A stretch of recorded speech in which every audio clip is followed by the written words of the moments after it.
So, welcome, RF Future readers. We're pleased to have with us today Rhode Island Senior Senator Jack Reed here at Local 121, one of our favorite local establishments owned by Senator Josh Miller. What we're going to do today is just do a quick, brief interview on some issues that are important to Rhode Islanders and people across the blogosphere. So thank you, Senator, for taking the time. Matt. Thank you for having me. Thank you. And Kim O'Hearn here as well is going to ask questions and try to get to what Democrats are looking forward to putting out to voters here in November. So I just wanted to start off with maybe a couple of quick 60 seconds or less sound bites on what are Democratic positions on the main issues of the day. The detailed policy positions, but sort of magazine cover headlines. I always get into the detailed policy. Right. I'm boring that way. So in 60 seconds or less, okay, we're gonna go through 4 quick issues. Okay. In 60 seconds or less, the first issue: what is the Democratic leadership, Democratic Party's position on the war in Iraq now? Well, I'll speak myself, but I think it's an issue that's feeling that's shared by so many Democrats. One is we have to begin to redeploy our forces out of Iraq. I think the best way to do that is to change the missions, and particularly to phase out our combat operations. Senator Obama has suggested a time frame that will take us to 2010, and then we'll begin complete phasing out combat units. That has actually been supported by the Maliki government, and so that's where I believe we're heading. And then we also have to refocus some efforts in Afghanistan, because it's a very perilous situation there, and that's where the Al-Qaeda leadership is lurking across the border in Pakistan. That's a country that we have to, I think, stabilize. But the key issue, I think, with respect to Iraq is beginning a phased redeployment, concentrating on missions that we can support with much fewer troops. Great. I'm going to get back to a question on the war a little bit later, but again, 60 seconds or less. That was a good time limit, by the way. What is your and the broader Democratic position on drilling and renewable energy? Well, I think we have to seriously confront the oil companies and ask why they're not drilling more of the 68 million acres of leased area offshore and onshore in the United States. So I think we have to build incentives for them to begin to drill in areas that they already have on the lease. They've already been approved in some cases, or at least ready for approval. There is also the issue of additional areas that I think might be considered. But my emphasis would be to make sure that they are using what they've already acquired by lease, and not fall into a situation with gas prices, which are very difficult for people there, as a lever to get more, and particularly sensitive areas of the United States, offshore and onshore, simply to put into their bank vault and hold indefinitely if they're doing 68 million acres. So right. That's my emphasis. And then probably one of the biggest issues facing Rhode Islanders right now, considering the number of subprime mortgages that were given out in Rhode Island. What is the Democratic position on the foreclosure crisis and the current state of our economy? We just passed significant legislation, and it was a long-fought battle. The Republicans in the Senate filibustered a number of times.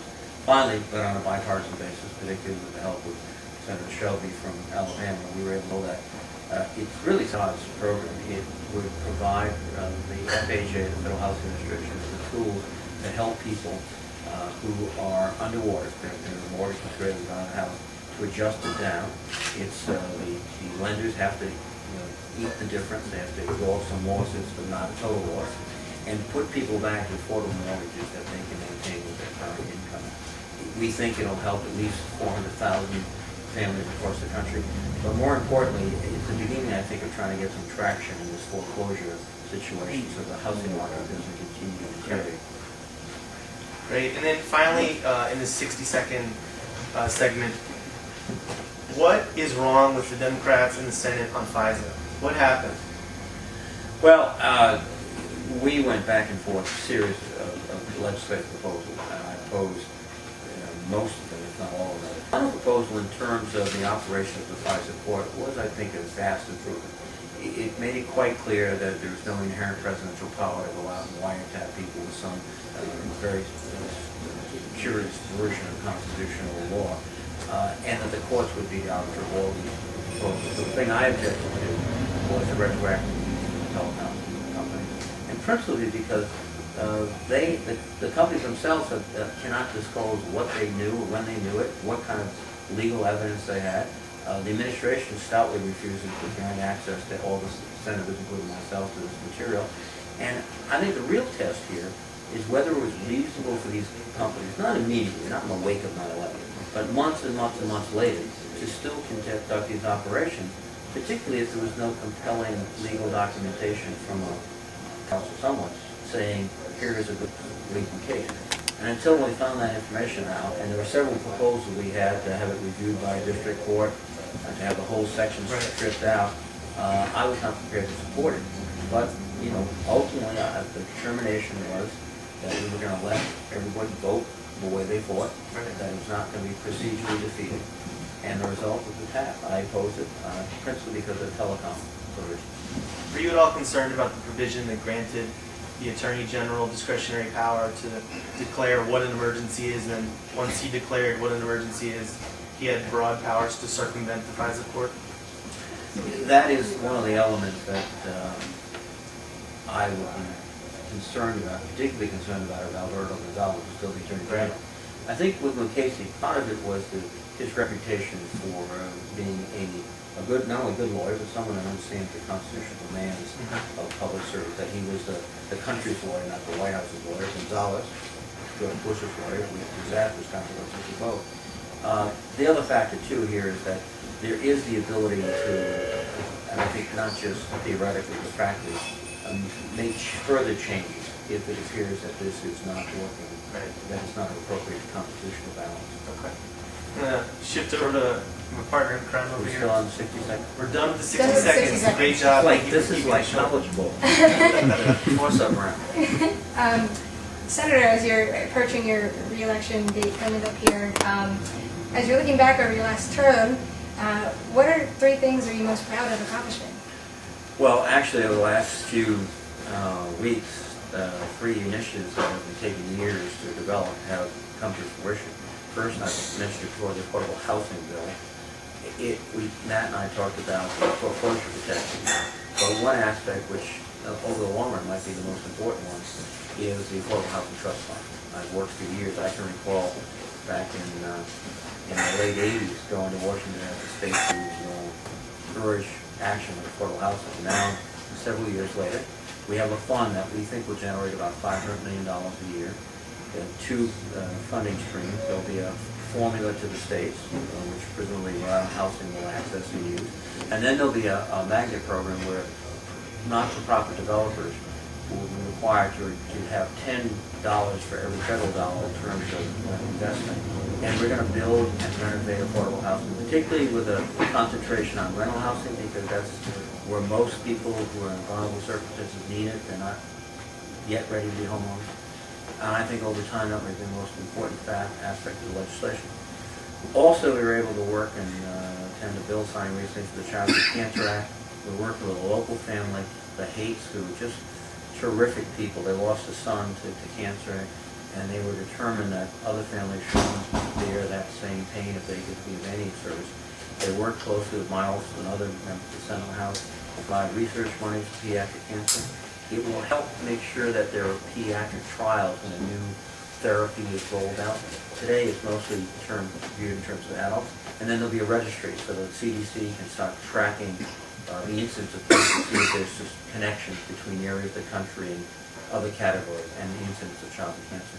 And the final issue is the Higher Education Act. So one of the great engines in Rhode Island and nationwide for opportunity and progress is being able to afford to go to good schools. We've increased access to Pell Grants and financial aids over the next several years in Rhode Island. I think it's, a significant amount of money will now be devoted to the Pell Grants and through other programs. And we've worked very hard to simplify the application process. We now have an easy form, like the easy tax form. Now we have an easy application form.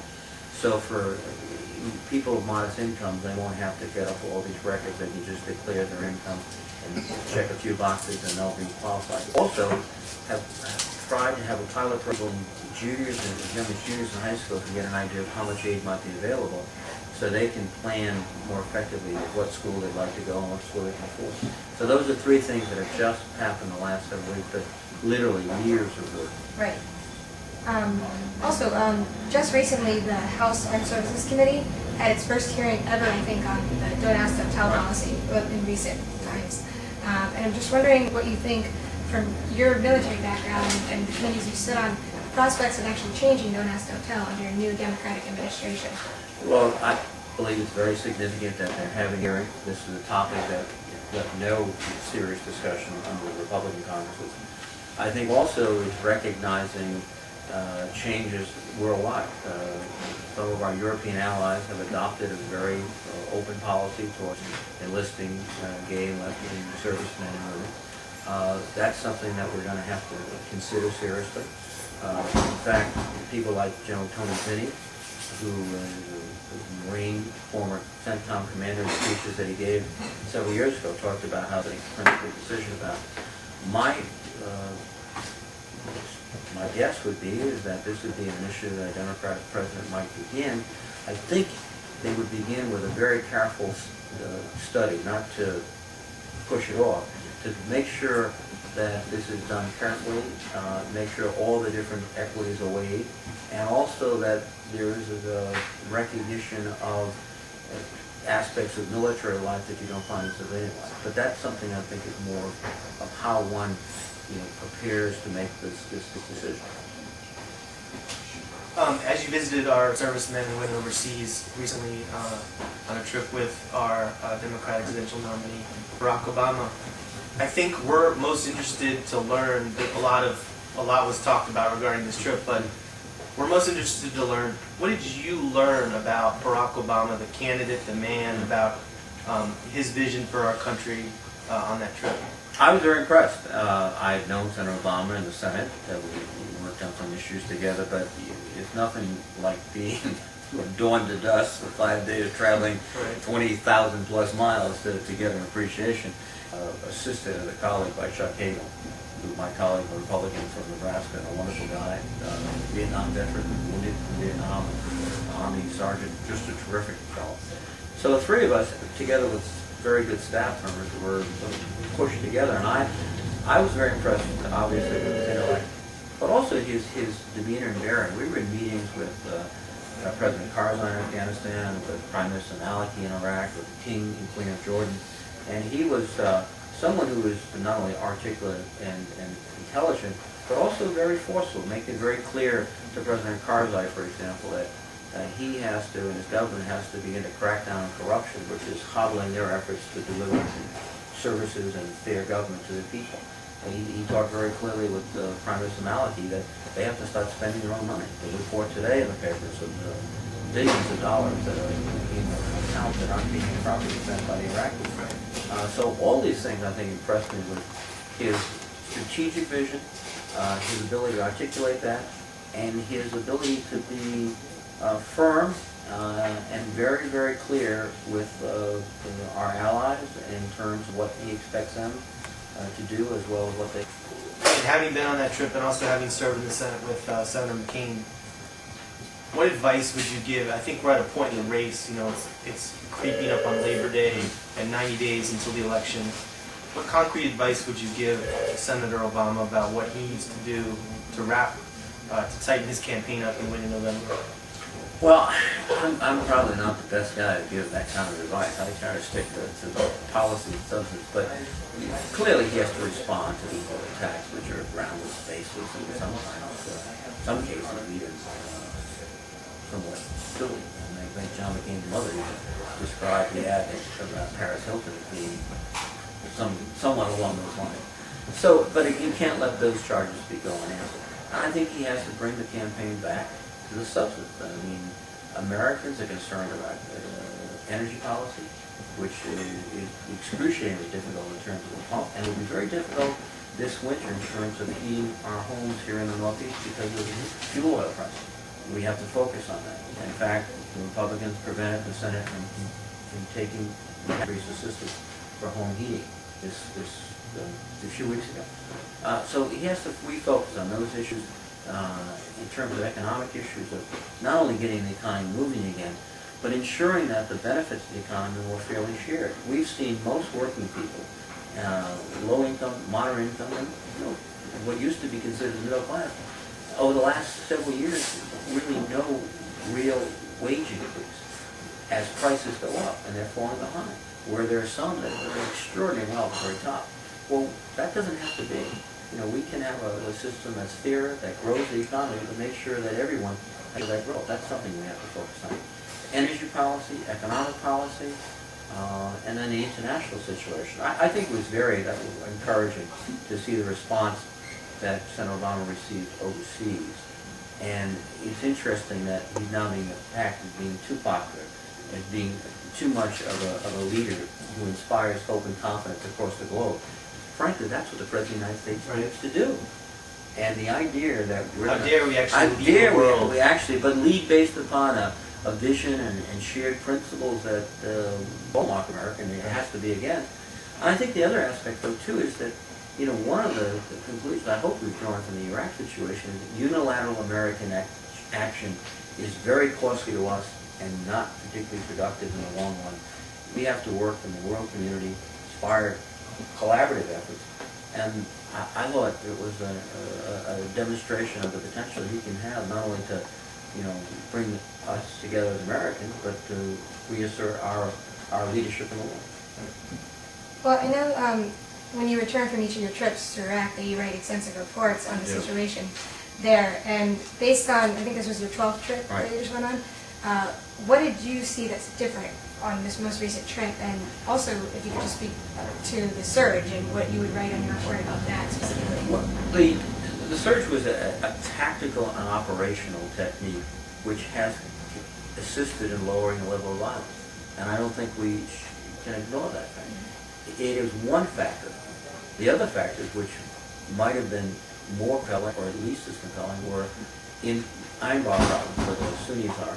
The Sunni sheikhs decided Al-Qaeda was a mortal enemy, and we were to work with us against Al-Qaeda, and they've effectively, through their own techniques, along with our military personnel, have really dealt a crippling blow to Al-Qaeda there and many of the other Sunni insurgents. In the south, Sadr and the Mahdi took a long-term ceasefire for their own political calculations. Some of it might be unwillingness to confront us or the government militarily, but others just political jockeying. The Iranians, through their surrogates, decided that they were going to back off a bit. All of these factors have contributed to the lessening violence, which is a good thing. But the question remains, what is our policy going forward? The surge is a tactic. We need a strategy. And the strategy cannot be exclusive to Iraq. To the extent that we send resources to Iraq, we really run greater risk in Afghanistan and elsewhere. So we have to look worldwide. And I think the strategy has to be a phased redeployment, as we've talked about, as Senator Obama talked about. We might, indeed, we have to provide more resources to support in Afghanistan. But that, I think, is the way to look at what's going on in Iraq. The other factor, too, is that the Iraqis are showing more, I think, political self-confidence. We've got institutional capacity to provide services, electricity, jobs, etc. But they're showing a little bit more capacity. We still have ongoing missions, training their forces, protecting our forces, and going after terrorists wherever they are. But phasing out our combat operations is the way to go. Two final quick questions. Sure. One serious, one not so Okay. serious. Several media outlets have reported that Al-Qaeda is strengthening in Afghanistan. We've seen increased American casualties in Afghanistan. With Marine deployments being extended in Afghanistan, should the Defense Department move the 15th Marine Expeditionary Unit from Kuwait into Afghanistan to provide relief and minimize Al-Qaeda's gains? And if not, where would the Defense Department find additional troops for Afghanistan? Well, that type of force planning, I will leave the specifics to the generals. They do it very well.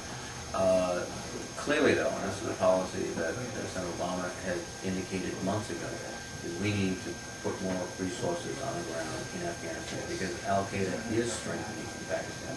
I asked Admiral McConnell, who's head of our intelligence, months ago, if there was another attack on the United States, where would it likely originate from? He, without equivocation, said the tribal areas of Pakistan. That's where Al-Qaeda is organizing, that's where they're beginning to reconstitute their worldwide operations, they hope, and we should not let them do that.